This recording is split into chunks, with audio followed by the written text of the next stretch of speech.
বড় বৌদি, হ্যাঁ আজকে ছোট মাছ কোথার থেকে এলো? আমাদের বাড়িতে আজকে কোনো ছোট মাছ আসেনি। আজকে নতুন ঠাকুরপো এসেছে, পুঁটি মাছ খেতে চেয়েছে। তো ওদের বাড়ি কাজের লোকটা আসেনি বলে তাই আমি পুঁটি মাছ কেটে দিই। তুমি কি গো, তোমার অসুস্থ ছেলে বিছানায় শুয়ে কাঁদছে, তোমার কাছে একটু থাকবে বলে তুমি লোকের পুঁটি মাছ কেটে দিচ্ছ?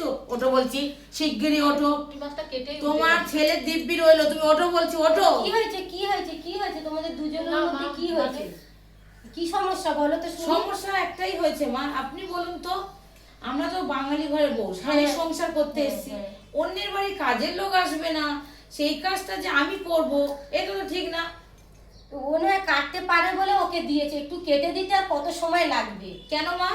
আপনাকে তো আমি প্রথম যখন বিয়ে হয়ে এসেছিলাম, মোচা কাটতে পারি না বলে আপনার কাছে গেছিলাম, আপনি আমাকে কি বলেছিলেন? এত বড় ধাড়ি মেয়ে, তোমার মা বাবা কি শিখিয়েছে, একটা মোচা কাটতে পারো না? তা মা, আপনার মেয়ে তো কম ধাড়ি হয়নি, তাহলে আপনি আপনার মেয়েকে কি শিখিয়েছেন? খালি গলাবাজি? আরে বাবা রে, আমার খায় আমার পরে, আমার উপরে আবার চোখ ছি! রাখে।